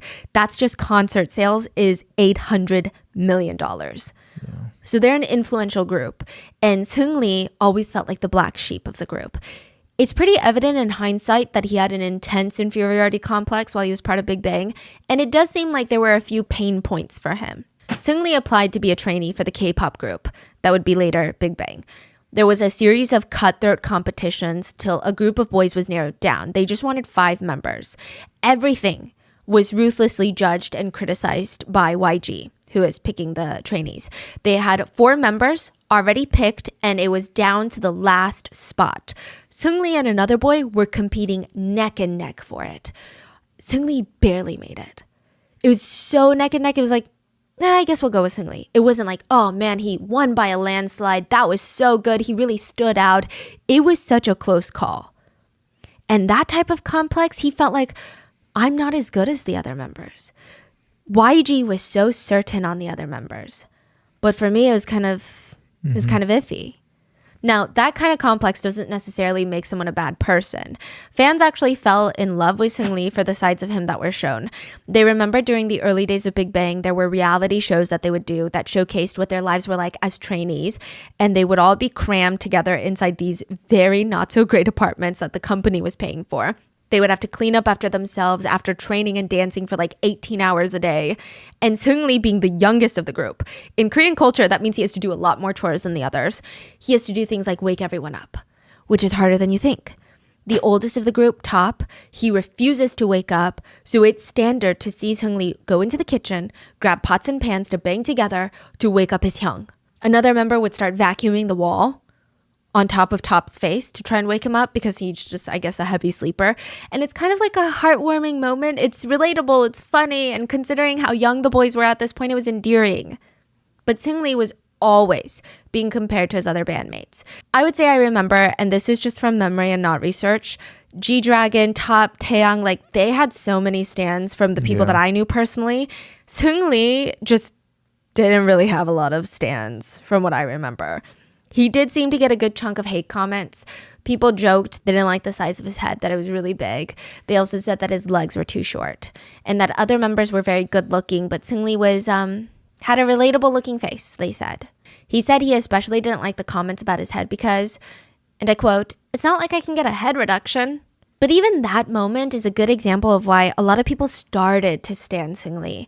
He seemed like the underdog, and he was not shy to show that he was vulnerable. And he wasn't like trying to be like, I'm actually really good, guys. He was embracing it. He's like, yeah, I am the ugliest of the group, but what am I going to do about it, right? He said he was always anxious about never having enough money. And he said G-Dragon earns extra money from songwriting and rights to the copyrights of their songs because he writes a lot of their music. Top does acting in movies and dramas. Taeyang does solo albums and concerts. Seungri said that he was anxious because all of them were so diverse in their earnings and their income. And he said, I am making, quote, 1% of what G-Dragon is making. Wow. And like a lot of people with a potential inferiority complex, he starts overcompensating. It felt like he's desperately trying to make something work. And I just want to make it clear, I'm sure his idol life, like a lot of idols, if not every idol in South Korea, is cutthroat, is hard, potentially miserable and rough. But from what we can tell, the man is not starving. He's not paycheck to paycheck. So when he's saying I'm making 1% of what G-Dragon is making, he's not out here working a restaurant job after his training. Like he's doing he's fine. Talking about like at that point, if Top is doing acting and solo, like they are already popping at that point. Like he's a millionaire. He's killing it. Like as a part of Big Bang, like. But he kind of made it his personality, and a lot of fans felt bad for him. Yeah. But it's I just want to preface, we don't need to feel bad for him. But his image at that point is just like this soft, good boy, like very like little, very soft energy. People love it. People loved him, yes. It's a nice guy image. Yes, he said he just wanted to keep up with other members, so he learned English, Chinese, and Japanese. He opened up one of his first businesses, a training camp for idols. A lot of big names came out of there. A lot of big names. Huh. So he did a training camp. Mm-hmm. Huh. I was going to list some names, but I don't even want them to be like associated with Seungri. But like a lot of big names came, and they don't even know like Seungri, and they're not connected with anything that he did, but just in case. Wow. But yeah, lots of big names. Closed down after a few years because one of the teachers had gotten romantically involved with a student. Not a good look. He moves on with other business ventures, and by 2018, he finally made a name for himself outside of Seungri of Big Bang. He was hosting multiple talk shows, going on TV shows, acting in dramas, doing promotional activities for YG Entertainment. That's the agency that created Big Bang. He calls the founder of YG, Mr. YG Entertainment himself. He calls him Appa, which is dad, because of how close they are. He started a Belgian waffle cafe for his mom to run. He co-opened a restaurant called Monkey Museum in China. He had a ramen franchise called Iori Ramen and it had multiple locations in Korea and even a branch in Kuala Lumpur. He owned 10% shares of a cosmetic medical company called Dr. Golderm. He was serving as a brand ambassador for a new music label launched by Sony Music. He was heavily involved in YGX, which is a sub-label under YG Entertainment. He would also go on to build this image of himself as the Great Gatsby of Korea, which was great marketing for all of his night businesses, like his bars and clubs. So now we have a potential inferiority complex, love for lavish parties, lots of businesses in the nightlife party scene. But still, that doesn't make someone complicit in something as serious as a trafficking scheme. Did he really know what was going on?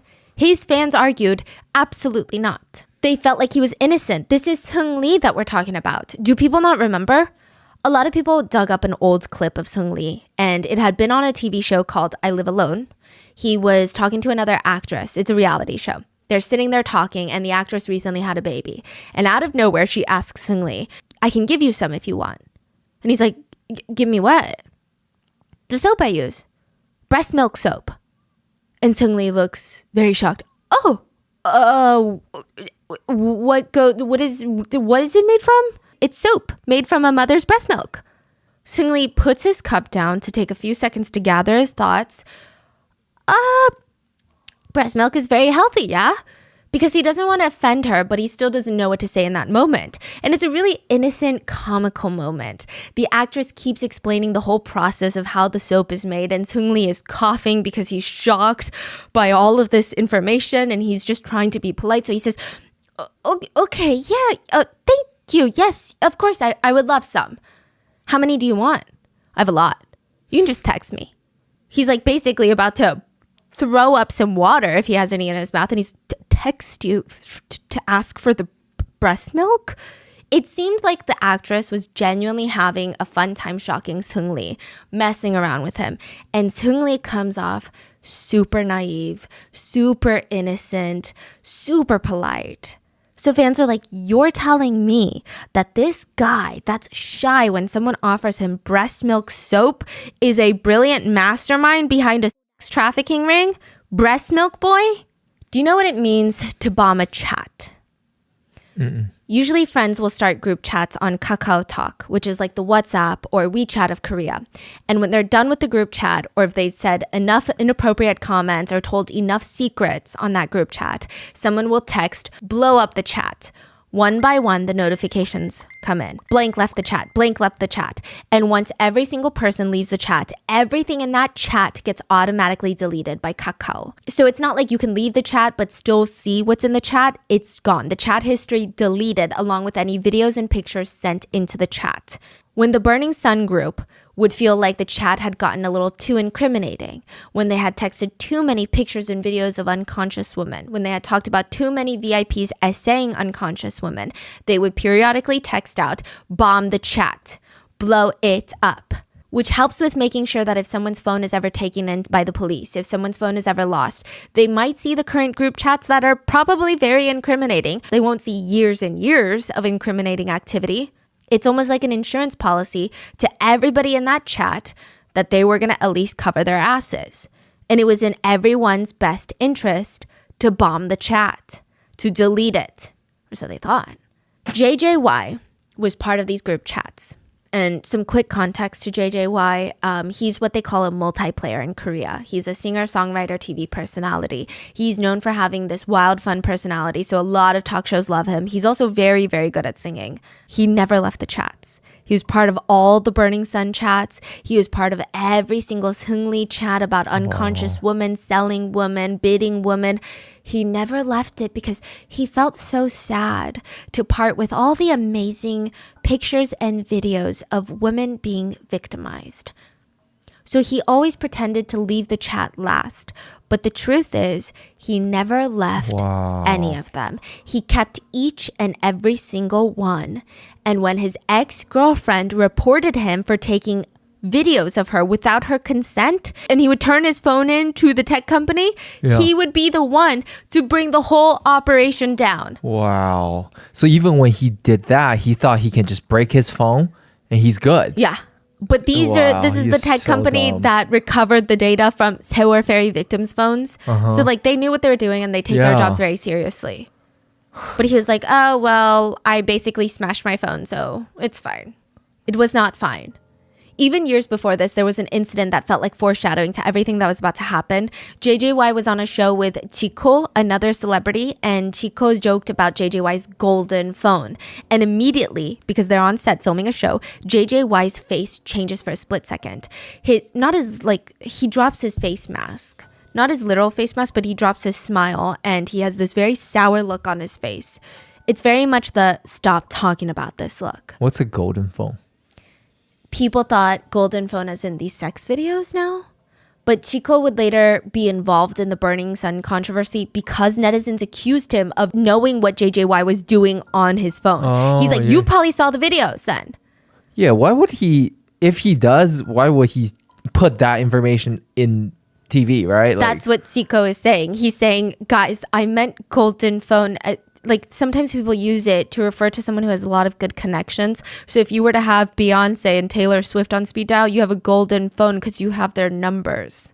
And so he was briefly involved in the Burning Sun scandal. But ultimately, JJY's golden phone would bring down some of the biggest names in K-pop. February 26, 2019, the first round of messages are released to the public, and multiple celebrities would go down after the release. Along with investors, the management team, and employees of Burning Sun, there were a few key people in the group chats. Choi Jung-hoon, wholesome singer from FT Island boy group. Yeah. Lee Jung-hyun, idol from boy band CN Blue. Kwon Hyuk-jun, brother of Girls' Generation Yuri. JJY, singer, TV host, celebrity TV personality, and of course, Seung-lee of Big Bang, owner of the Burning Sun. And it clearly shows that Seung-lee is involved. He is texting employees about investors that are coming, and he writes, give them everything they want, call the girls over. There's also a guest coming from Taiwan. Employee responds, which girls can we call right now? Oh man, it's the Chinese already? Oh my god. Take care of them so they don't get involved with others. Yes, I will stick by the VIPs. Seung-lee texts, you better do it right and make no mistakes. Another business partner tells the employee, put a boy in there too, someone who can serve redacted. A boy who can't speak English, someone like redacted. Employee responds, okay, will do. I'll do the job well. Seung-lee even texts, and which girl are you going to bring? Get the kids who give it easily. Get the kids who gives easily? Yeah, like as in is easy to essay is the presumption here. JJY is randomly in that group chat and he's like, I bet the Chinese like plastic surgery girls. And Seung-lee is just like, all right, just do well. Another partner of the business texts into the group chat, I'm preparing the whores right now. So when the two whores come, I will guide them and make sure they end up smoothly with the VIPs in the hotel room. Seung-lee text, chairman's guests are also coming. I think we need to set up a separate party for them. Let's give them back 100 times what we received from them. Guys, please look for any pretty looking girls who can possibly speak some Japanese. Let's pack the place. For Christmas, rather than us having fun, let's experience a Christmas of finding satisfaction and making others happy. This time, let's give the chairman a great time and make him happy for all the summers he sent us yachts with staff and chefs from Japan to Busan for us to enjoy. Bro, like he is the fucking worst because he's literally masterminding this whole sex ring. He is the culprit. He is the mastermind behind this whole operation. Like he's the worst. He's like the ones connecting everyone. Like none of this would have even been possible without him. Yeah, he's doing this for the money and profit, and he's literally selling women for money. Yeah. Yeah. I mean, I feel like a lot of media outlets, I don't know if it's legality or they're just trying to keep it professional. But honestly, he's just straight up, in my personal opinion, like a pimp. Yeah, like worse like a than disgusting, that. Exactly. Yeah, vile trafficking pimp. Like, honestly. Yeah. In another conversation, Seung-lee talks about a girl that he likes and he writes, redacted is actually art. I admit it. JJY texts, I touched the hell out of her boobs. Her boobs big? They're fake. Seung-lee text, redacted is coming. Like a girl is coming. And JJY says, stop these foreigners from coming. Seung-lee text, you fucking bitch, there are investors. Then another conversation, Seung-lee writes, Park, the party last night was a hit. Another idol says it was successful. Seungli writes, that girl, I admit it, I'm hooked. Her older sister is good too. Sunli say that? Yeah. JJY text, yeah, her sister was a surprise. There were a lot of hidden gems yesterday. Friend text, but there seems to be hella guys around too. Seungli says, we have to steal. Let's all eat domestic girls together in Korea and then get married to foreign girls. Friend text, why is blank so pretty? JJY says, she's the bitch both Mr. B and I ate. LOL. Seungli text, and I plan on eating her too. Anyone here got her number? An employee of Burning Sun text, if you do it with that bitch, it's guaranteed a secret. She's very, I don't know anything. Seungli texts, LOLOL, she has amnesia. She doesn't even remember who she does it with. JJY texts, nope, not amnesia, just R word. LOLOL. Seungli texts, could be she just doesn't remember. JJY is angry. He says, when she first met me, she was all BSing about, I don't watch TV, so I don't know you. But after she got drunk, she was whining and asking me to sing for her. Seungli says, want me to tell you something more funny? Or rather absurd? I opened my eyes and I was like, why am I sleeping with Si Nuna? When I was like, I thought I was sleeping with these other two girls. Where did they go? LOLOL. In another chat, Seungli is asking a VIP client about what kind of women they like. And the client responds, I'm not sure. South Asian men like white skin, so someone with fair skin and innocent and pretty features, or the opposite, just sexy. Girls like blank, blank, and blank who are innocent yet sexy, or just a super fancy glamorous girl. Those types of girls. Wouldn't that type of style work? We want over 160 centimeters tall. Thinner. It's not too picky though. Girls from Korea will do. There are other chat logs where it seems like Seungli is sending girls on trips with VIP clients. He asks a VIP about an Indonesia trip that he has coming up, and the VIP says that they want ones that are under 10K per person. Seungli writes, I understand. It's 10K per person, right, Mr. CEO? He proceeds to send pictures of 5 different girls, and he writes, number 1 doesn't talk that much and kinds of loves money. She also has aspects where she doesn't have much charisma in drinking scenes, but her visuals are great. Cry emoji. In another conversation, JJY texts the group that he's boarding the plane soon, and he says, I will Korean bitches as soon as I arrive. I'm going to invite them to my house before going out. German bitches have huge asses. His idol friends write, get back safely, fly safe. An employee of the Burning Sun writes, I bet German bitches smell like sausages. JJY says, not bad. LOL, we had fun. A lot of netizens noted that it's kind of crazy that they're so polite to each other, even saying things like, get back safely, have a safe flight, we miss you. Meanwhile, they talk about women, in the most degrading ways possible. Another super controversial conversation involved the idols talking about who Seungli had sex with yesterday, and they asked, was she delicious? And they said things like, I want her number.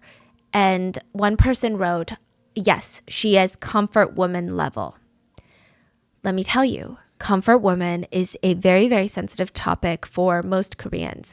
It is, aside from the crimes, the most horrifying comment that was found in the group chats. Chinese too. It's a huge problem. Yeah. So to give context, comfort woman was one of the worst atrocities that the Japanese government committed towards Korean and Chinese women.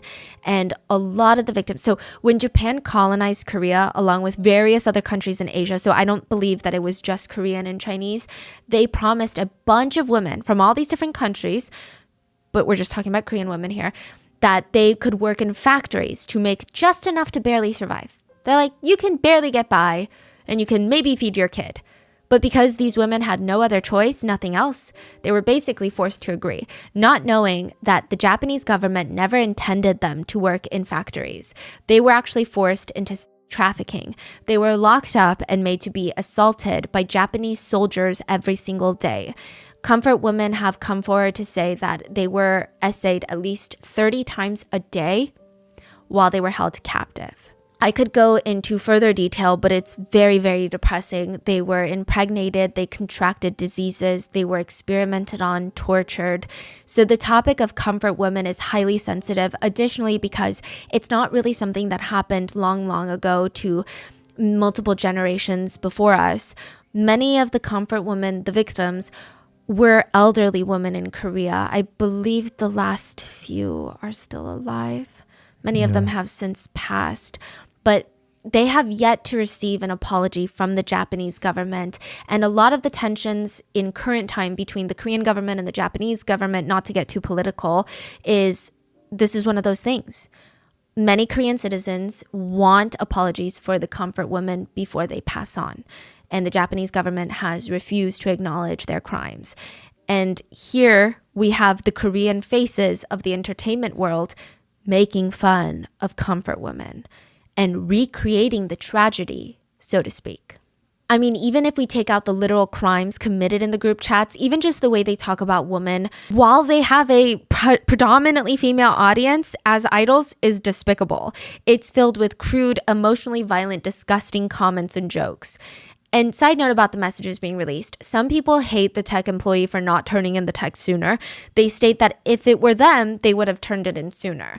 And that could be 1,000% true, especially as a woman. I'm like, yeah, maybe I would have turned it in sooner. Few things to note. Police corruption is really bad anywhere, and in Korea it's the same. There were already strong indications in the data that the tech employees saw that high up police officials were involved in the trafficking ring, if you will. So what would you do? Go to a different officer? What if they all answer to the same person? How do you know that person's immediate boss isn't involved as well? And in Korea, when you mess with the police as a normal person, you might be ending your life right then and there. They could easily get you fired from your job. They could get you outcasted. You could lose everything, your family, your livelihood. You would be on the street, and guess what? Burning Sun would probably still be up and running and victimizing people. And in Korea, defamation laws are honestly dumb. Like, they're not even defamation laws. So in the US, defamation is when someone knowingly states a lie about another person, claiming it to be a fact. So the basis is you are lying about someone else and you're not allowed to do that, which makes sense. In Korea, it's even if you tell the truth about someone and that someone doesn't like what you said because it hurt their feelings or hurt their reputation, they can sue you for defamation. Which a lot of people in Korea even think it's very goofy because that's not really even the definition of defamation. Mm-hmm. But here we are. This employee could have been sued to the point of having nothing but the clothes on his back because they're not even dealing with one celebrity or one rich business owner. They're dealing with a whole roster of them, all cozy with politicians and police. What chance does this tech employee stand? Yeah. And even if they went through all of that, the Burning Sun could still be up and running. So I don't know if I would sit here and say, oh my gosh, well, that person is messed up. I do think it is frustrating that they sat on the information for 3 years while people continue to be victimized. But I think that there's so much cultural, societal nuance that goes into a decision like that. And I think that we could technically all sit here and be like, I could never do that. But I don't know. I guess we don't really know. It's like, how powerful are these people? All of these people combined. And who can he go to? Like, really, you don't know. It seems like all the people in charge are in on this. And technically, he committed a very big crime by keeping the data. Yeah. So he broke the law as well. Now, I will say that when he finally did turn in the evidence after the whistleblower Kim, so he saw that and he was like, I think, along with all the other anonymous women that were coming out, he was like, I think this is the time that people would actually listen and not think that these are fake. He was very smart. He hired an attorney who was also very smart. And they decided instead of handing it over to the police, who were foaming at the mouth for this, they handed it over to the Civil Rights Commission office, and that is how a lot of it became public, because the police would have never made this public. Mm-hmm. Which again, I don't know, maybe he could have done that 3 years ago, maybe it wouldn't have worked. All we know is, it's out now. Many of the involved parties continue to state that these text messages are fake, but a lot of these texts are the foundation of the investigation into Burning Sun by the prosecutor's office, which netizens feel like that wouldn't have been the case if there was a question of the validity of them. And the CEO of the Burning Sun even said, if Seung-lee's Kakao messages from 3 years ago are a crime, aren't all Korean men criminals? Insinuating that all these jokes about sex work and women and all of that is just how men talk. Wow. Which is the most absurd thing to say ever, but it also does kind of confirm the validity of the chat logs. But to cover our bases, it is alleged for now that these are the real messages between the involved parties. But naturally, netizens had visceral reactions to the released alleged messages. A lot of fans were devastated that they supported someone like this. There were even chat logs that described how JJY and 4 of his friends took turns on a victim who was drugged. They joked about how she woke up saying she doesn't even remember anything other than having a drink with them. They also talked about how they thought it was so funny they had gang essayed her while taking pictures. And then the next morning, JJY went to a fan sign. So, I mean, it's crazy he had the nerve to look his predominantly female fans in the eyes while smiling at them when he had just done one of the worst things that you could do to a woman the night before. The SMPA, the Seoul Metropolitan Police Academy, officially take over the case early 2019. Media is all over this case. Netizens want to know who's involved, how much they knew, and they wanted all of them to go down. The shares of the Burning Sun were split like this. 42% owned by the hotel, 8% owned by the hotel's chairman, 20% owned by Taiwanese businesswoman Lin Samo, 20% owned by Yuri Holdings, which was allegedly set up by Seung Lee, implying that he has potentially 20% interest in the club. But Yuri Holdings was also technically run by his friend, Yoo In-seok. Yoo In-seok is also married to a famous actress by the name of Park Han-byul. Remember I was telling you about her? Mm-hmm. And 10% is owned by a businessman, Lee Moon-ho. He was close friends with Seung Lee, and he is said to have been running the day-to-day operations. He is the CEO of the Burning Sun. So all the foreign investors, they left the country and were safe from backlash, including the Taiwanese businesswoman who owned 20% of the Burning Sun. The rest of the Korean celebrities and business owners were left to be investigated. Burning Sun and Seung Lee were also under investigation for tax evasion, which, really doesn't feel that significant compared to the other allegations. But I think that it does shine light on a lot of the things that he was doing. It was suspected that with all of the business from his VIP clients, with the selling of SA, essentially, allegedly, and a lot of the alcohol packages, he would encourage payment in cash. It's alleged that he was evading taxes, money laundering. You remember the restaurant that he had, Monkey Museum? Yeah. They called it a restaurant, but it was like a nightclub. He tried to file it under a restaurant so that he could pay less taxes. His ramen business was making a suspicious amount of money. Turns out he was laundering money from Burning Sun through the ramen franchise. It was a whole lot. It was a mess. I think it also shows he was heavily involved, He knew what he was doing. So while everybody is being investigated, Seung Lee announces his retirement from the entertainment industry. And it's a very off-putting statement. He's basically like, I think it's a good idea to retire at this point. I decided to retire because the issue has caused so much social controversy and I've been criticized and hated by the public for the past month and a half. And now with all the investigative agencies in the country investigating me, I am being labeled as a national traitor. I cannot allow myself to cause harm to everyone around me just to survive. 많은 분들께 실망 끼쳐드렸습니다.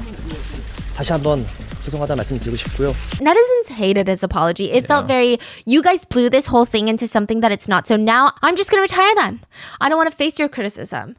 Also, it had this aura of, I don't know what's going on. I'm just as confused as you are. It's like, what's going on? There were even articles titled, The Burning Sun Scandal Case That Everyone Except Seung Lee Knows About. He also stated that this would be a good time for him to enlist in the army and serve his duty as a good Korean citizen. And everyone got riled up for that because in Korea, men have to serve 2 years, mandatory enlistment. They're like, the army is not a place for you to escape your reality. So even with all of this, the consequences just weren't that great. I mean, okay, maybe that's a strange word to use. It wasn't even comparable, I guess would be a better way to phrase it, right? Some of the more notable sentences included JJY, idol, sentenced to 5 years in prison. Choi Jong-hyun, idol, sentenced to 2.5 years in prison. Brother of Girls' Generation Yuri, sentenced to 4 years in prison. Meanwhile, Seung Lee enlisted in the army and he was able to have a military trial. Wow. He had 9 charges ranging from work, violent crimes, and then breaking food sanitation laws, occupational embezzlement, things like that. He was found guilty of all 9 charges, sentenced to 3 years in prison. He would have to file to be a offender, and he was fined almost $855,000. He appealed. He was given 1.5 years in prison instead of 3. Here's a convenient loophole that's going to piss you off. In Korea, if you go to prison for less than 1.5 years, you can serve quietly, meaning it's not going to be on your record when you get out. Seung Lee was sentenced to exactly 1.5 years. So technically, he missed the cutoff and it would be on his record. Somehow, he manages to get out 2 days early, meaning that it would be expunged from his record. Oh, and he's spotted clubbing and cheating on women in Bali since then. It's on the record now. Like, we're not gonna forget about that. And So he has fans. Yeah, there are some people that comment things like, he's still young. I hope that he can overcome the mistakes of the past and lives an amazing life. Isn't the rest of his life too long for him to just crumble like this? He paid the price of his sins through the law already. Let's all give him a chance. I will say most of the comments are pretty logical, and they read, every country needs harsher punishments for rape and sexual assault. He suffers 2 years in prison. His victims suffer a lifetime. 2 years isn't enough if you ask me. Anyways, if the system doesn't give them what they deserve, society should. Regardless, I think we can all agree that many of the perpetrators got off with much less time than expected. Even corrupt police officers who were exposed of being in on the whole thing, they were just either dismissed from their positions, and those were just the lower ranking ones. The high ranking officials that were involved, they weren't even dismissed. Nothing happened to them. There wasn't even some sort of PR statement of like, we're going to reorganize the police force and make countermeasures set in place against bribery and corruption. Nothing. Yeah. Yeah. And all of the VIP clients, they essentially got away with it for SA. And somehow even Kim, remember the whistleblower who broke 3 ribs and got punched in the face? He started the Blue House petition. Well, he gets arrested too for allegedly sexually abusing 3 men and harassing people inside the Burning Sun, which half the people argue Kim is a wolf in sheep's clothing. He did good on whistleblowing the Burning Sun, but he was probably involved in some weird stuff too. And a lot of others believe, no, it's just fishy. Like the allegations against him are just fishy at this point. He was sentenced to a year in prison. But he says that he will be appealing the decision. So it seems like, minus Kim, everyone else got off with a slap on the wrist with all things considered. Unbelievable. The fact that the guy's roaming around, living his best life. A lot of K netizens think that it has to do with Korean society of victim blaming and shaming victims who come out for crimes like this. Remember the Itaewon case that we covered? We talked about how some horrible people didn't feel that bad for hundreds of victims who died because they said, well, why would they go out for a party for Halloween anyway? It's not a good place for young, respectable people. A lot of families of victims for Itaewon wanted their names not to be made public because they were scared that their loved ones would be victim blamed. And it was the similar case with Burning Sun. The victims were scared to come forward because they would have been blamed of, then why did you go to a club then? Yeah. Well, that's just the risk you take as a woman at a club.